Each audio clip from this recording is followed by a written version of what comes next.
Hello, you guys. It is Ebony, it is I, and we're here after late night to talk about creative direction. I was honestly this close to not even doing this tonight. I was like, let me find the energy. When I want to stay up for bullshit, I be awake. So, okay, so this is a specific list of questions that was asked. So I'm gonna reference those specifically. First, they had asked about TBFS and AI and her speaking out against it.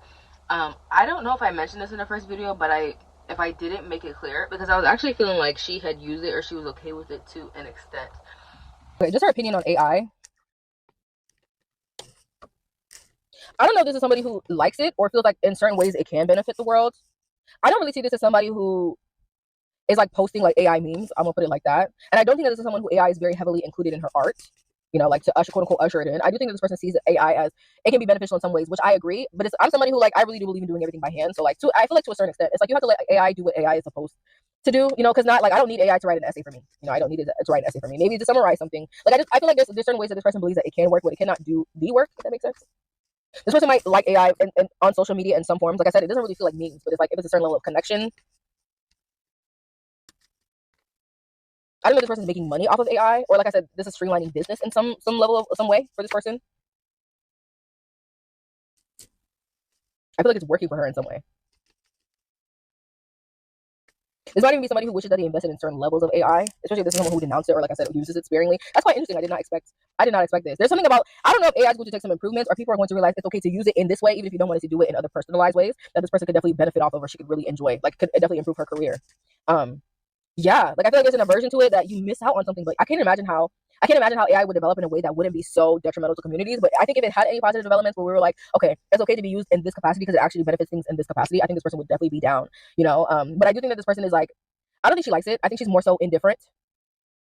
You know, she might not necessarily be vehemently against it, but like, I don't think she likes it. I just think that there's going to be a way in which it's used. If there's a way that it's used and it's a lot less, you know, harmful to the environment and it's actually benefiting people's lives, I think this person is actually fully behind it. I just don't think that this is someone who's like super obsessed with AI and is like create AI photos of me or create AI songs of me. Like I don't think this is that.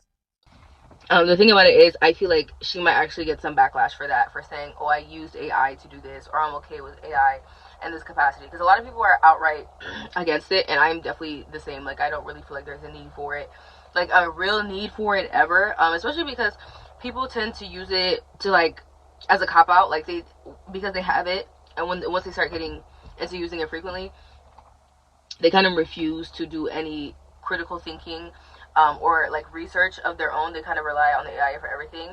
But I do feel like she might differ in that, where she's okay with it, like, or she might, like, for example, this might not necessarily be someone who will make like an entire music video or an album cover out of AI, right? But like, let's say, you know, she asked AI to write a song for her, and she might not have necessarily taken the AI song, you know, word for word, but let's say that she took, you know, a couple words or verses here or there. Like I said, I don't remember exactly what I said in the first video, because I do feel like I said that, but if I didn't, I'll just contradict myself now. I feel like this is someone who is not necessarily relying on AI and doesn't necessarily want it to supersede everything, but I do think that she has used it.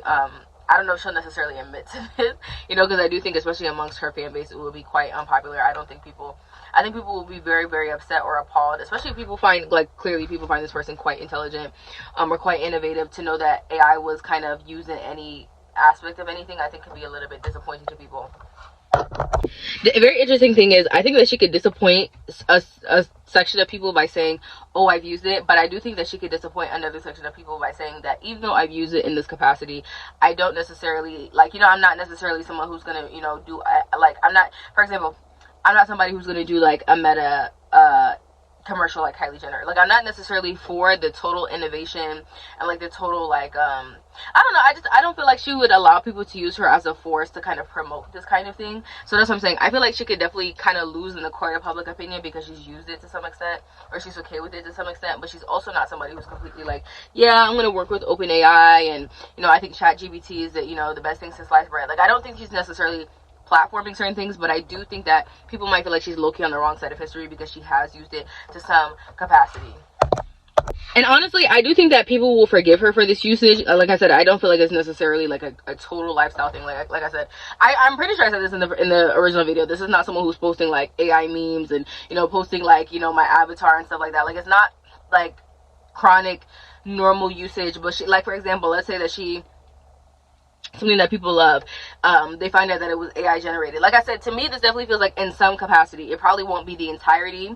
Like, she might have gone to AI for an idea and then built upon that idea, took pieces from it, but it's not necessarily wholly AI. You know, let's just say like 60% was the AI, and then 40% was what she went back in and rewrote herself, right? Like, I feel like she can come back from it. I'm gonna say this too. Even though people dislike AI, they might. I won't say that they respect her uses of AI. I think that they're okay with how it came out, or it ended up being a good idea. Like, not ever, like, mind you, AI drives people to do stupid fucking things all day, every single day. But not every single thing that comes out of AI is just the stupidest thing ever. I hope I don't sound like a traitor saying that. Like I said, I do not think it's necessary in any sort of form or capacity. Especially in this day and age, we really don't need it. But, like, not 1,000% of what comes out of AI, or at least let's just say this is the rationale, her rationale. There are parts of it that are okay, if you know what I'm trying to say. Whether or not you agree with that is the rationale. I do think that people will also quite like whatever she did that was involved with AI to some capacity as well. So I don't know. Like, does that make everyone a hypocrite? You can say yes. Like, that's really your own opinion. Like I said, I'm not necessarily a fan of it, and I know some people are 1,000% against it.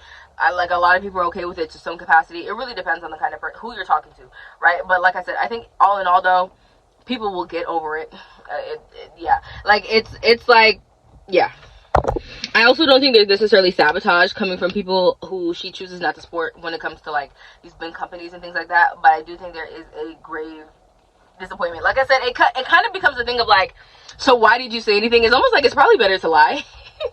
Because, like, the people are upset at you for using it, but then the companies are upset because they can't give you money. So it's just like, you kind of fucked up your reputation and you didn't actually benefit anything from it other than telling the truth. Like, just lie. I don't know. Like, if you were to ask me, it's just like there's really no point, especially if you don't seek to benefit from it. Because, you know, like, the morality of it is one thing, but, like, at least the people who are doing, like, immoral things are getting paid for it. Like, there's still some quote unquote benefit in it, if you know what I'm trying to say. It's just like, okay, so you disappointed your fans, but then you also disappointed these people. You don't get any money, and everyone is looking at you kind of crazy. So, like, why would you? That's why I'm saying, like, I don't know why you would admit to this if you're not actually going to do anything with it. But maybe that's just me. Like I said, I also don't feel like this is something that's going to become chronic. I do think that the backlash from this one thing, or this idea that she could get a lot of backlash from this one thing, has put her in a position where she's like, I'm just not going to do it again. Or, like I said, she might just decide, I'm probably just not going to say anything. I do think that it might be whiplash for a lot of people, realizing that it can be AI. Like, I personally don't want to sound like I'm defending it, but it's just like, I think that a lot of people realize that, like, to a certain extent, you might enjoy or you might like things that include AI. You know what I'm trying to say? Like, that's just the reality of the situation, especially when people know how to use it. It's like, you know what I'm trying to say? Like, I think, yeah, I really don't have this conversation, but it's one of those things where it's just like, to a certain extent, people are okay with these fabricated things. You don't want to necessarily be looking at a totally 1,000% fake, 1,000% misleading video, right? Like, you find that immoral, but to a certain extent, you might be okay with AI if it's implemented just to certain degrees, right? And especially if this is a thing where people can't even tell that it's AI, or AI would have had an involvement with this until she said something, because her impact, even on that, you know, on reformulating whatever this is, I think is very distinct. And, like, you would not know that it was AI unless she told you. And that's why I'm like, you might as well just lie. You might as well just lie. Like, this person had also asked about, like, creative direction and stuff like that. And unfortunately, I feel like this should also be obvious too. This is a very monkey see, monkey do kind of world, especially in terms of success. If there is one song that becomes super viral or super famous, 9 times out of 10 is going to shift the trend, and everyone is trying to chase glimpses of that one success. I'm thinking about Womanizer by Britney Spears, and then I'm thinking about I'm Crazy Because of You by Tiara. Like, I think that there are a very few people who are tastemakers, but a lot of people who copy them. I feel like this is a very, very small group of people. This could be like, I'll just say like 4 or 5 artists, and then everyone is kind of living in their shadows. Like I said, there are definitely it's a lot of new talent coming up. Like, I don't want to make this a thing.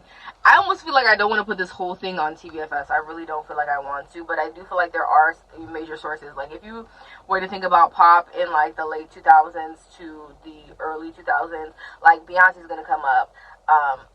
Brittany's gonna come up, Christina's gonna come up. You know what I'm trying to say? Like, or like I'm just gonna say Pink, but you know what I'm trying to say? Like, there's an archetype for the black girl who's successful. There's an archetype for the white girl who's successful. There's an archetype for the alternative girl who's successful. Like, and, you know, it's every, like, for example, a Christina thrives because Brittany has already done the thing.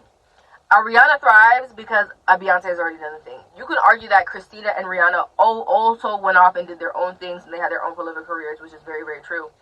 But those kinds of things start with, okay, well, there was a white blonde girl who was making waves, so so Christina can come in and do that. Or we saw Beyonce kind of set the blueprint, so when Rihanna comes in, even though she's not necessarily Beyonce, in a lot of ways we see her kind of mimic her, even with the hair, where it's like Beyonce-esque. So, because it's something that the people understand and relate to already before they shift it. I'm even thinking amongst the Y2K girls. Aaliyah came out, and, you know, she had her set of, like, issues establishing her look. But she kind of, especially her, kind of sets this trend of this Afrofuturistic thing, and then people fall in line from there, right? And then, obviously, like, that archetype kind of bursts a whole other group of girls, whether it's the Y2K aesthetic itself, or it's just like this trend of like teen singers that becomes popular in the 90s, right? And then, like I said, Beyonce breaks songs and she does her own thing from Destiny's Child, and that becomes an archetype that people follow. I feel like there's I'll just say 1 to 5 people who their aesthetics kind of become a trickle down for other people. People kind of feel like they didn't know what to do or how to market themselves. You might even see artists who are already established kind of taking pivots based on the trends that are brought in by people who are here after them. And I feel like I mentioned something like this in capacity to TBFS, where she has a lot of people around her who they are kind of her seniors, but you would still consider them peers. So they probably debuted within the last like 5 years. Like, they definitely have careers, but they're not necessarily the biggest thing yet, right? They're not necessarily like legend or icon status yet. Some of these people could be definitely frustrated by her coming in because things shift around her, even if they were, you know, they had platforms, but they are not necessarily the tastemakers. And I feel like one thing about TBFS and just women who are very similar to her, they have a lot of things that they bring to the table. It's not just the sound, right? It could definitely be how she markets. It could be her aesthetic. Like I said, if she's like, oh my god, we're gonna be super goth, and then the trend shifts to something very, you know, like Y2K was a thing, like top of 2020 because of the pandemic, right? Like, you know, let's say the very next like style. Right now we're very kind of like 2014-ish. Let's just say hypothetically TBFS was to make everything grunge. It's like, you know, like she shifts the kind of music that we listen to, and then the way that we style our hair, and then the kind of accessories that we wear. It's that kind of thing where it's like it's a whole new archetype.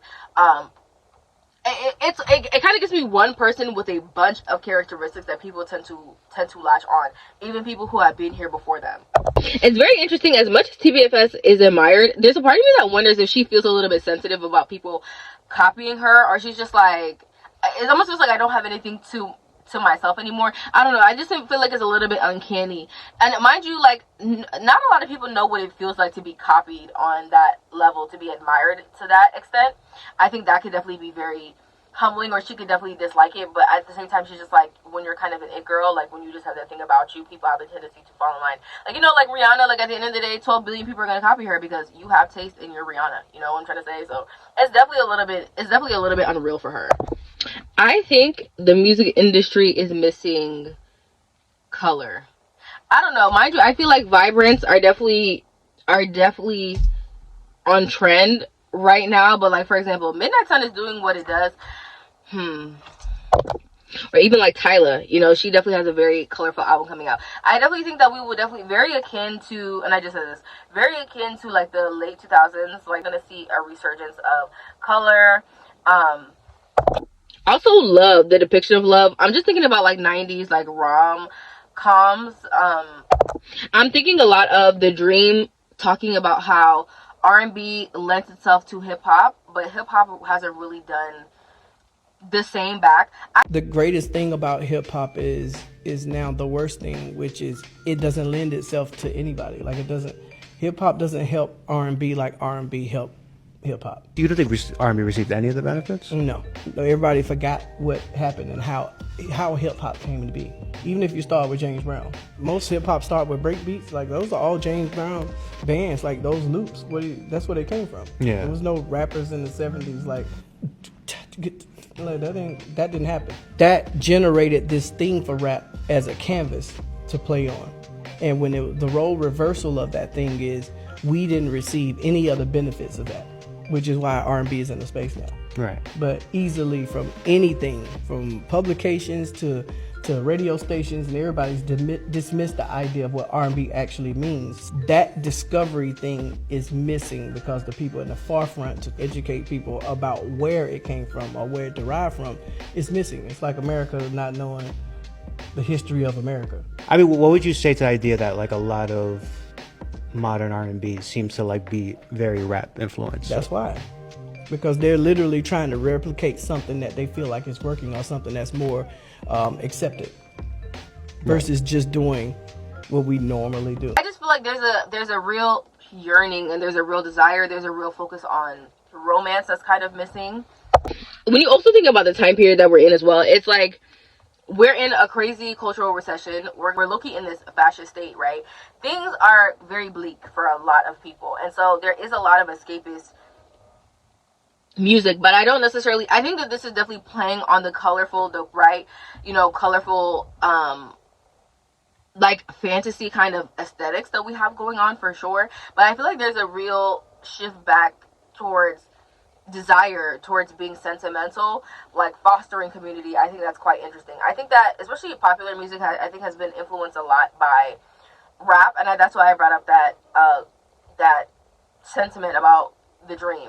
I think that it's kind of segregated us. I think that it's made people kind of, I don't know how to say this without kind of talking about rap like it's super nefarious, but I do think that it's kind of made people, like, the tone of music kind of shift to a very like very overtly sexual, very egotistical and kind of financially motivated kind of way, like I said, I don't really look down on those kinds of things, but it's kind of taking the soul away from things because we're worried about the accessing of things, feeding the desire and indulgences. I feel like TVFS and just the quality of music has shifted back to a place of music really needing to have meaning. Like, for example, I always talk about Afrobeats, and I think one of the main issues that Afrobeats has is Afrobeats is male dominated, and a lot of those Afrobeats male artists, they are rappers. They're essentially Nigerian rappers, and so they're bringing these already played aesthetics in America to Africa to come there and die and plateau everything in this chase of being, so I don't want to say something that they're not, but something that really isn't pushing the needle at all. It's just a regurgitation of Western aesthetics in a Nigerian font, right? Like, Afrobeats doesn't really have a lot of inspired writers. They don't really have a lot of people talking about, I don't like, not to say they're not referencing their culture, but they're not really talking about furthering and innovating their cultural identity. Like, that's just simply not happening. Like, I just keep hearing Chanel by Black Bones, and I don't want to like come at him specifically because you're allowed to make whatever music that you want to make, but it's just like, we pop in designer tags, you're living in crazy poverty outside, like, what are we doing? Like, I feel like the world is missing depth. I feel like we're not addressing a lot of the things that are going on. And like I said, you kind of understand. We're in this place where, like, the rich are getting richer and the poor are getting poorer. And like I said, a lot of things are escapist, especially with social media. There are a lot of people kind of living lives that are just not real. I just don't feel like people are being honest about who they are and where they come from, and really wanting to find out who these things about the self or the identity if they don't have a strong idea of it. It's more so about what you have and striving to get what you want. In terms of like things that you can show off and things that you can brag about. You want the accolades, but no one is talking about the work that it takes to even get there or do something that is worthy of the award, that is worthy of the attention. It's just, okay, how could I get this breaking back? Like I said, I feel so champ talking about this right now, mostly because I'm like, people can do what they want, but like at the same time, it is kind of this like endless cycle. Like, there's a reason why I spend that of all songs is really getting plays right now. Like, it really shows the state of the world that we're in a fucking recession. We're talking about spend that. Come on. To be fair, I don't think that TBFS is totally removed from this conversation about money or this conversation about riches or wealth. I just think that the music is not solely about riches or wealth, and it's not necessarily about the purely egotistical parts of it, right? Like I said, this person might be a prolific philanthropist or humanitarian, right? So it could definitely be about the acquiring of things to better oneself, or just like, referring to the soul. I'm thinking, it's the soul that needs the surgery. Definitely repairing the identity, celebrating the identity. I feel like I think that's I think that's what we're missing, a lot of the celebration of the identity of deepening the identity of a community. Like I said, like the bags and stuff, the chains and shit is cool, but like there's a lot more important things to talk about that you can talk about in a pop way. It doesn't necessarily have to be the heaviest thing in the world. I'm thinking about the song "Waiting on the World to Change" by John Mayer, right? Where it's like, that is like, you know what I'm trying to say? Like, it's feel good, but it's bigger than you. And I think people are not necessarily looking to what is bigger than you. They're looking to what satisfies the ego, and there has to be, like, it's either what satisfies the ego or escapism from everything totally, which I totally understand, especially with the escapism. I totally understand. I just think that it's not pushing innovation because there's so much serious, you guys. The world is in an unreal place right now. Like, it keeps on getting worse and worse, but just like, who has really dealt with like the cost of living crisis like this at any point, other point in time in America or in just world history? It has never existed like this. The lack of resources has never existed like this. Gas is back up to $4. That war ended a month or two ago. Gas is still right back at $4. You guys, we have greater things to talk about. We have greater things to talk about, and that's why I'm like, I can excuse it, the escapism, but the whole wealth culture right now, it's kind of appalling because nobody has money like that. Like, let's just be honest. Like, there are a lot of people who are good, but no one really has money like that. The money's not even spending how it used to, bitch. Even if you can make it, you don't have money like that, because trust me, 10 years ago, that money that you have today would have spent so much better. I think the benefit in TBF's music and some of the music to come, I think it's a lot more reflective of the things that we're ignoring that are literally fucking killing us. Like, at some point, escapism cannot be the only answer. Why is no one having an honest conversation about anything that's going on? You know what I'm trying to say? About the lack, about the loss, about the yearning, about the soulful things, about the sad things. Not just the sadness in relationships, but specifically the sadness in the world. What needs to change in the world. The ways that they want to see people in their communities elevate. Like I said, I feel like it sounds so corny and so like hotep when I say it out loud, but I feel like all it takes is the right talented writer to kind of express this in a way that is not necessarily off-putting. And that's why I reference Waiting on the World to Change. It doesn't necessarily always have to be the most corniest, you know, like, no one's going to listen to that bullshit kind of music to make a change or to have a statement that is relevant and people need to hear, right? And like I said, I did, like, that's why some people are just more talented than others, right? Because there is someone who can articulate that without it feeling corny. But there are a lot of people, if they try to do it, it would just come across like you're trying way too hard. And people want to dance. They do want to dance. Like I said, they want to escape. But they also need to listen. They have things that they need to hear. I also said, I feel like the documentation of time was a very significant to TBF. And this could definitely, it could be the documentation of the times. It could be the documentation. I mentioned it was specifically the past and the future. So where we come from, who we used to be, where we are going, where I would like to see us go, right? We have to talk about elevation and growth in a way that isn't relevant only to money, isn't only relevant to status, but who we are as a people, our pride in ourselves as a people, how we move throughout the world as individuals, you know, the love that we show to each other. It's so funny because this is such a hateful topic, like, but some of y'all bitches need to get schooled on how to be a good fucking person, or how to be a better one. I'll say that much. Anyways, I'm going to leave this here. Please let me know if you guys have any more questions related to this and stuff that is about the music industry as a whole, but not specifically, like, I don't know, I just like stuff like this where it's kind of deep dives on deep dives on greater topics than just like, oh my god, is Beyonce, which, yeah, I'm not gonna lie, you guys, right now I'm faded and I am really dehydrated. Like, I'm over here trying not to cough.